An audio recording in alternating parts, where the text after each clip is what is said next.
sommes les démocrates du Bénin. Nous sommes engagés pour la patrie.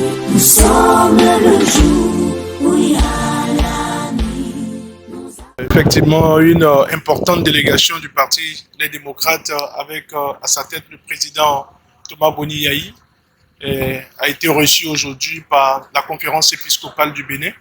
Il faut dire que cela rentre dans la dynamique du parti de procéder à un certain nombre de concertations.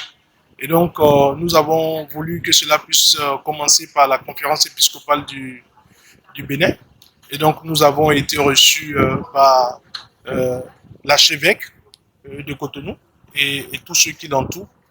Et au cours de cette séance de travail qui a duré un peu moins de 2h30 minutes, nous avons échangé les problèmes du pays. Nous sommes venus présenter la situation politique actuelle du pays à la conférence épiscopale du Bénin. Et entre autres, nous avons parlé des pratiques, je vais dire, de ce régime et de la gouvernance électorale.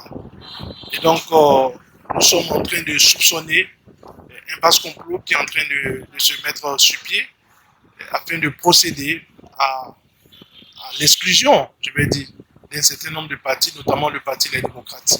Et donc, pour nous qui sommes, je vais dire, demandeurs de paix, pour nous qui sommes, je vais dire, un parti qui se veut complètement ancré dans la paix, nous avons voulu que la conférence épiscopale du Bénin puisse s'impliquer et écouter les différentes parties, afin que aujourd'hui, où il est question de rélecture du code électoral, que cette rélecture du code électoral puisse être une rélecture consensuelle et que cette rélecture du code électoral puisse prendre en compte les propositions des différentes parties, notamment les propositions des députés du groupe parlementaire Les Démocrates.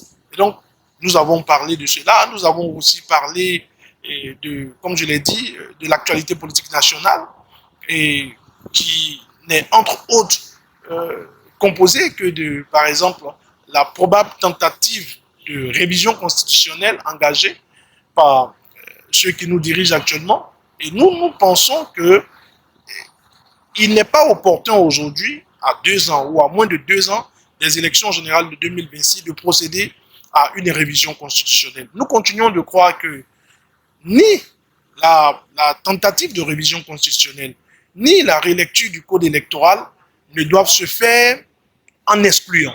Et tout ceci doit pouvoir engager un mouvement de concertation prenant en compte les différentes parties, quand je dis parties, les forces vives de la nation et aussi tous ceux qui participent à l'animation de la vie politique de notre pays.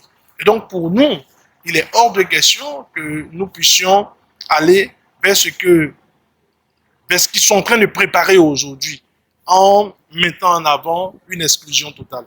Et donc, nous sommes venus exposer ces points à la conférence épiscopale du Bénin et ensemble, ils ont recueilli, je vais dire, les différentes propositions présentées par le président, le docteur Thomas Boni Yayi, et en retour, ils nous ont assuré qu'ils mèneront la démarche afin de pouvoir écouter aussi ceux qui nous dirigent. Je voudrais aussi préciser que cette démarche à l'endroit de la conférence épiscopale du Bénin se manifestera à l'endroit d'autres forces, comme par exemple la communauté islamique du Bénin. Elle se manifestera aussi à l'endroit de d'autres partis politiques de notre pays, parce que nous sommes dans une dynamique de concertation. Nous restons dans une dynamique de large concertation et nous restons dans une dynamique de dialogue national. Nous sommes les démocrates du Bénin. Nous sommes engagés pour la